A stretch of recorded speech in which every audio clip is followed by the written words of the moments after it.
Hello, Facebook land. So, I did not plan on doing this live video today. It's been a little crazy at my house for a little while now, but a friend shared with me what has been going on today in the hashtag whyIdidn'treport, and there's been a lot, really, in the last couple of years of pretty big stuff that happens around sexual assault and abuse. And there's so much that I want to say, so much I think that needs to be said by all kinds of people, but I just sometimes feel overwhelmed by it. And so, because you can only say so much in a video, and so I don't tend to do them. And this one I think is pretty big.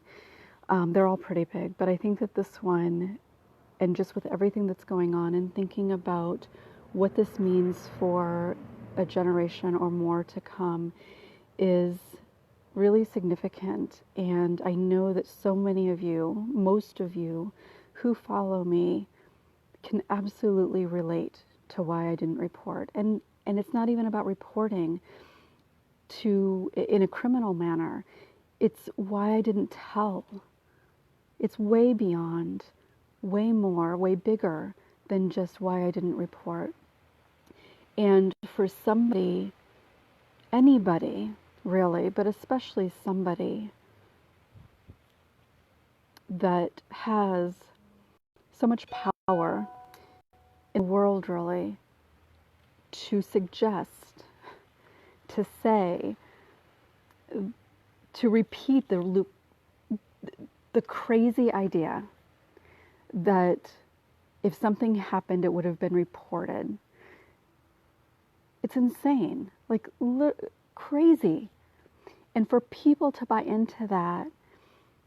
Hi, Tiffany. Thank you for joining. For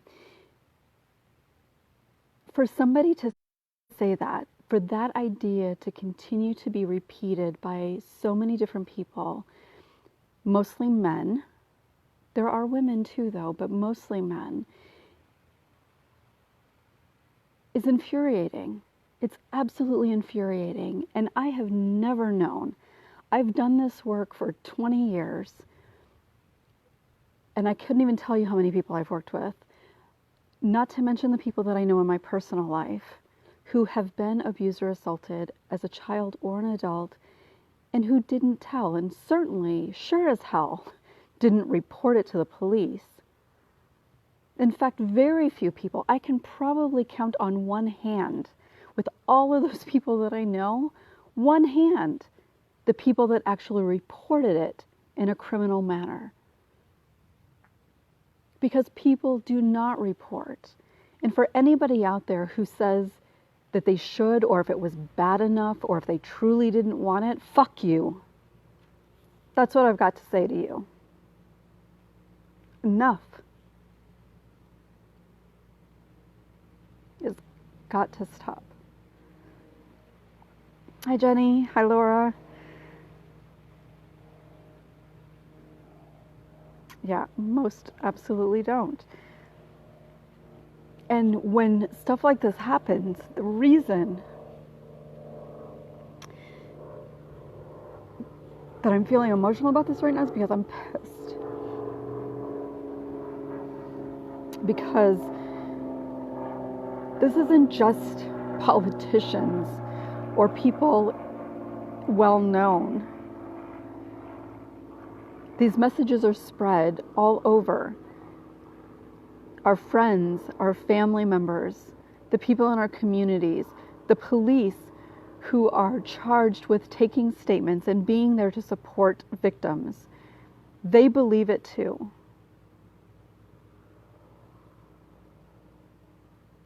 What is it going to take? I don't have the answer to that. Part of it, I think, is people standing up and speaking out. It's people being held accountable, which, for whatever reason, is not happening in our country right now.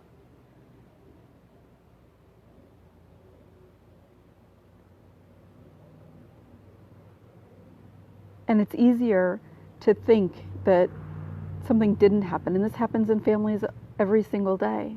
It's easier to dismiss that person than it is to accept the reality that this shit happens. It happens to your next door neighbor. It happens in your own families. It happens in your communities, your schools, your churches. It's everywhere.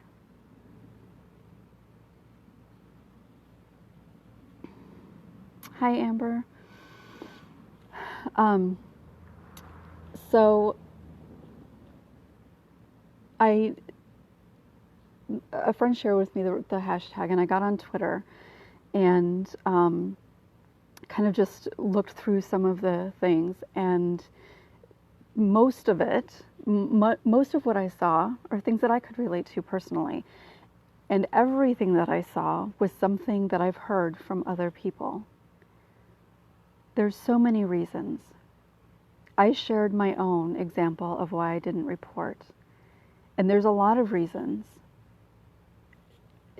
for all of us. It's not just one thing. It's many things. It's so many things. And I didn't report what I shared on Twitter. I was 5 years old the first time that I remember it. I didn't have the language to say what happened. I didn't know how to express. I didn't know what words to use. And then when I did, at 8 years old, in the middle of the night, right after it happened, when I was in tears and scared because I thought that I was going to die, I went into my mother's room. I woke her up and I said that he tried to kill me, my stepfather, because that's what I thought he was trying to do. I couldn't breathe. And she said, "It was a bad dream. Go back to sleep." And not only did I vow at that point to never tell anybody, which fortunately I didn't stick to, but I blamed myself for her reaction. I remember walking out of her room and saying to myself, I shouldn't have told her it that way. What was I thinking? You're such an idiot. Why would you tell her he tried to kill you?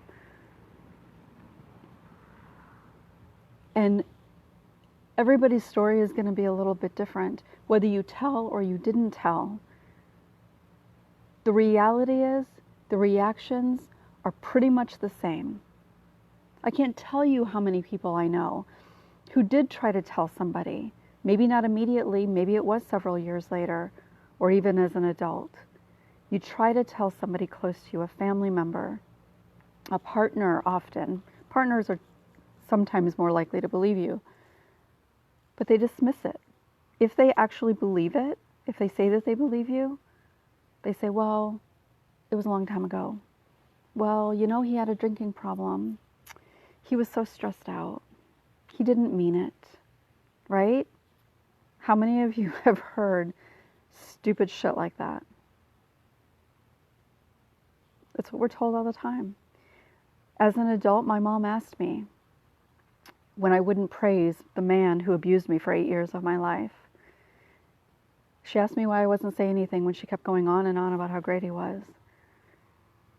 And she asked me, did he do anything to you?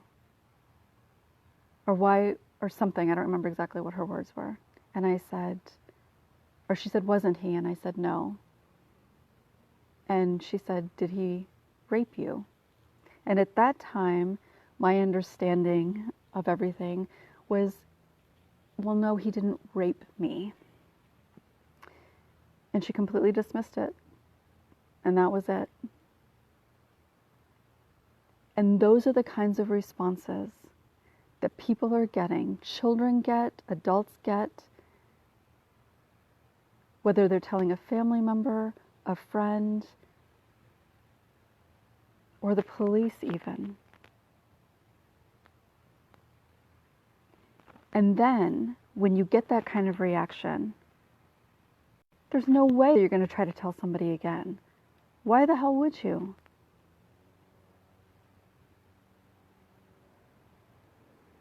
Why would you want to put yourself through that? And the idea that if something happens and it's bad enough that you're going to tell right away. Actually, sometimes the worse it is makes it even less likely that you might tell. Not the case all the time, but you're so traumatized that you're not going to tell. The stories on Twitter with the hashtag whyIdidn'treport. So many common themes running throughout. So many. And I hope that one of the things that comes from that, in addition to hopefully changing something, I don't know that it will. Clearly, Me Too did nothing for this process that we're in right now with a potential Supreme Court judge, is that people recognize that they're not alone. One of the things that I notice is a lot of people talking about the shame. Hopefully, with everybody sharing the reasons that they didn't report, people will be able to release some of that shame. I've been trying to share the hashtag #NotOurShame in all the things that I was responding to on Twitter. And so if you guys are responding to anything, I encourage you to use that. I encourage you to use #NotOurShame at the same time as Why I Didn't Report. Because there is no shame in not reporting. There's no shame in being afraid. There's no shame in not wanting to deal with the repercussions, the blowback of actually speaking up. Hi, everybody. And so I just kind of wanted to, I don't know,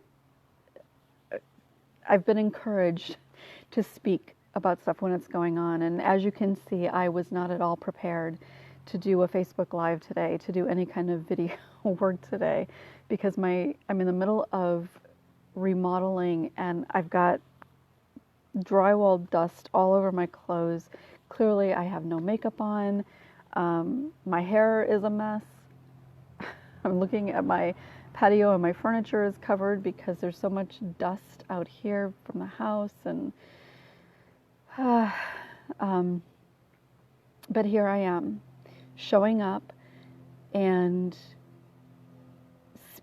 speaking about the insanity that is going on in this country. Well, it's been going on around the world, but the fact that we're actually talking about it, the fact that people are actually coming forward publicly and sharing their stories and speaking up about a man who holds the lives of so many people in his hands, because he will be the swing vote, or he will be the determining vote in so many things. Not a swing vote, absolutely not a swing vote, but he will be a deciding factor in so many things that affect most of you watching this by far, if not all of you.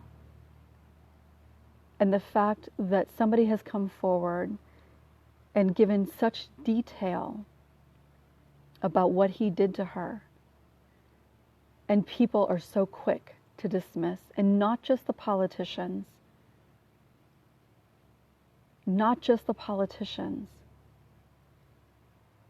And the fact that we have a man living in the White House, and this still just pisses me off, but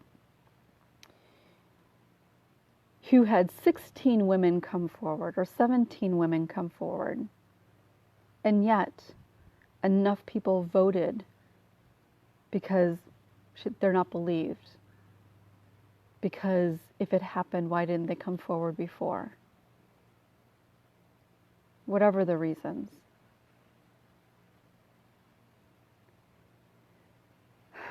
And I don't have an answer for that, other than we just keep speaking up. We talk about, and I'm not suggesting that you have to, that you have an obligation to, but if you have a desire, and again, this is just with even friends and family, it doesn't have to be a Facebook Live, it doesn't have to be publicly, But even with friends and family, if you're sharing your story, talking about some of this stuff, when somebody shares with you, acknowledging that. I can't tell you how many people I've shared things with in my personal life who I end up finding out later that they've had abuse histories or that they were assaulted too. And yet when I'm sharing my story, nothing at all. The only way that we can change this is by sharing the reality. And in that sharing, on a smaller scale, so not doing it in a huge public way, we release the shame as well. And the more people who speak up, the less shame there is. And the shame begins to be put where it belongs. One of the things that, while there's a lot of people attacking, and I can't remember her name, while there's a lot of people attacking her, I believe that there are even more people who are coming in and supporting her and saying that they believe her. And as we hear, as we connect to the similarities in her story, and she's being supported, we also then can feel supported. So take that in. When somebody is saying, people don't lie about this, that means for you too. Take that in. When people are saying, I believe you, take that in and know that there are millions of people out there who believe you too. Take that in. Let yourself feel that collective support that is happening right now. And if you feel called, let your voice be heard. Speak up. Speak out. Again, even if it's to one person. To one person. Be the me too. Or create the space for somebody else to say me too. I think talking about all the reasons that we don't talk about it, and really it's not just about not reporting. I don't know what the percentage is, but the percentage of people who actually report criminally is incredibly low. I did, when I, probably in 2009, so I was definitely, I had done a lot of healing and everything, but in 2009, some people in my family became aware that my brother was one of my abusers. And at that point, I knew that it was past the statute of limitations at the time to actually file a criminal report or a police report. But I decided that I wanted to call and have a record of the fact that I was calling and saying that he had sexually assaulted me, so that if anybody else ever came forward, they would have a record of that. And I remember, I called the local police department where I don't know, the main local police department there. And I was put through to somebody else. And he said, well, the statute of limitations, this isn't a criminal thing. And I said, I know, I just wanted it recorded. And he wouldn't take it. He wouldn't take it.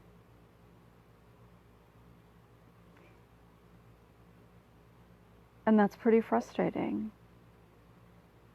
That's pretty frustrating. Most of the people that I know that have been sexually abused,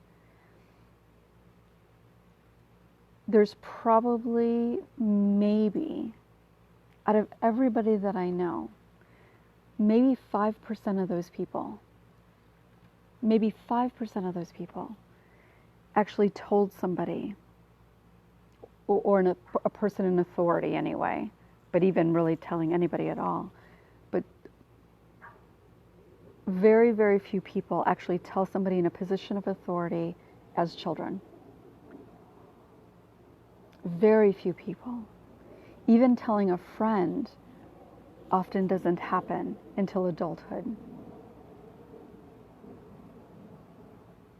Fortunately, because there's a lot more education for children, parents are a lot more willing to have conversations with children.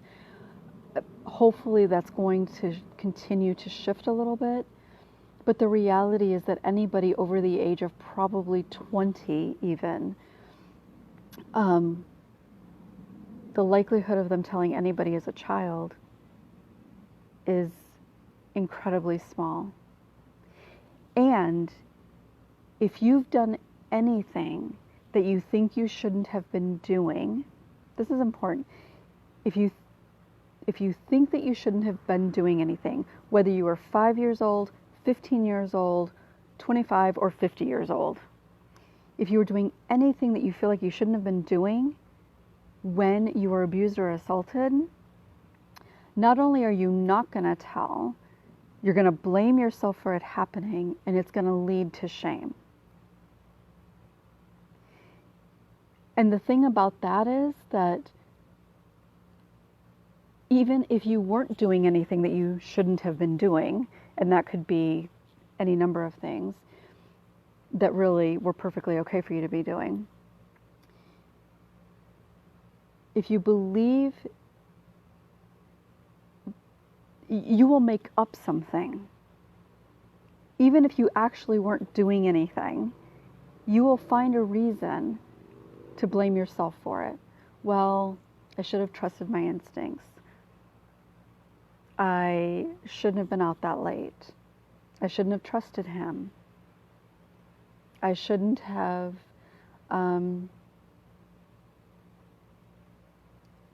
went to sleep that night. You'll find a reason to make it your fault. And if you believe that it's your fault, you're already filled with shame. There's no way you're going to tell anybody. So the more that we can talk about these things, the more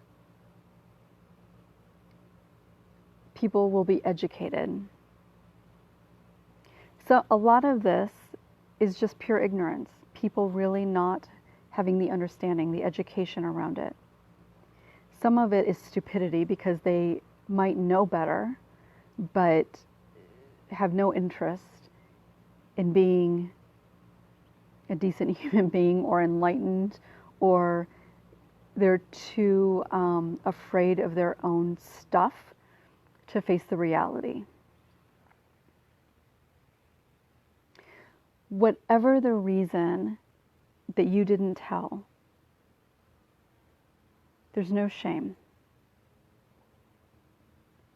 And you are with probably 99% of the people, 95% of the people that don't.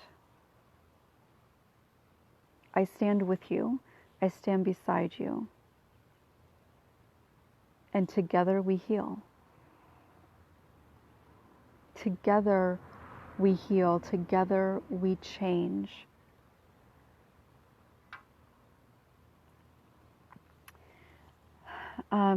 So I'm on my phone and I have no idea who all is here. But thank you for joining me. And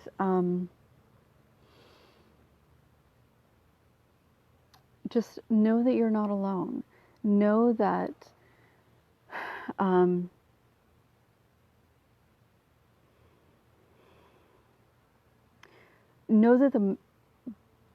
the message that are based in ignorance, cruelty, stupidity, insanity, any messages that you hear based on those things, know that it's not about you.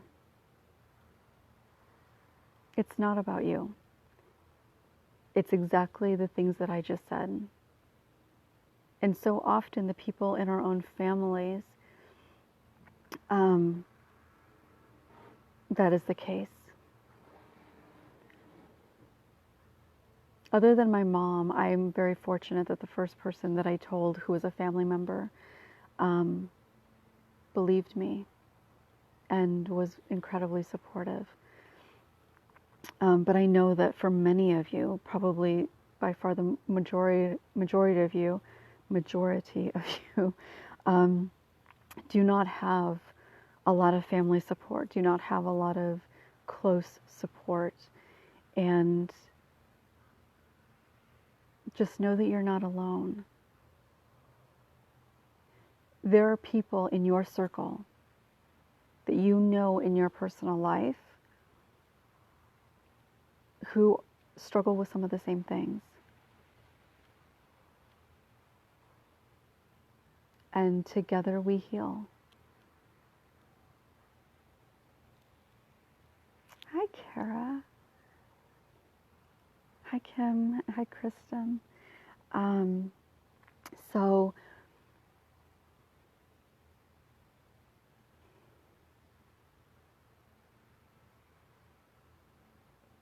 I don't know. I have so many different thoughts going through my head that, like, there's just so many other things that I feel like I could say, but just ultimately for tonight, know that you're not alone. Well, you're not alone ever.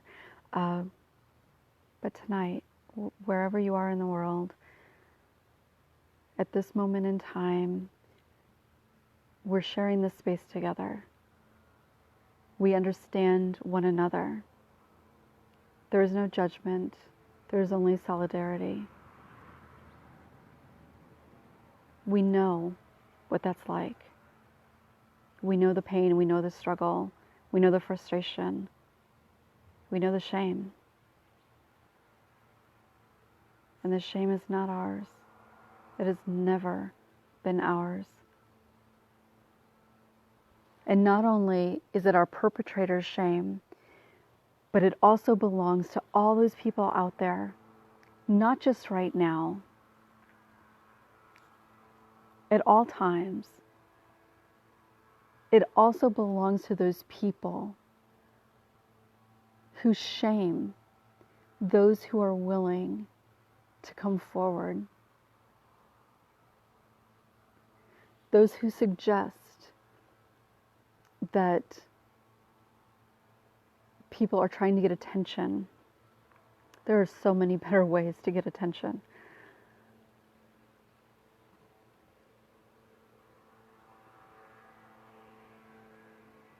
And it's bad enough when it comes from old white guys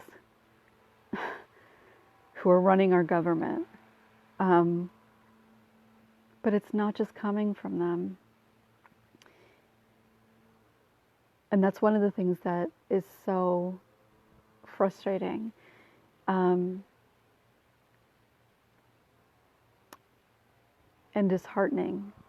And one of the reasons that I had such a difficult time a couple of years ago, well, actually, I guess not quite a couple of years ago, almost, just to recognize that reality, that I thought we had been making progress, and realizing that we hadn't made as much as I had hoped. So, thank you guys for listening. Thank you for sharing this space with me. Thank you for speaking up. Thank you for speaking out. Thank you for being you and honoring your truth, honoring your voice. Because in this type of space, when you're honoring yourself, you are also honoring everybody else who shares a space with you and who somehow, even just energetically, hears me too. So thank you. Thank you all for being here. I hope that you have a great weekend. And I will look forward to seeing you soon. I'm going into retreat next week, so I will probably not be around a whole lot, sharing a whole lot, but maybe, who knows. maybe I'll pop in and do a live. Um,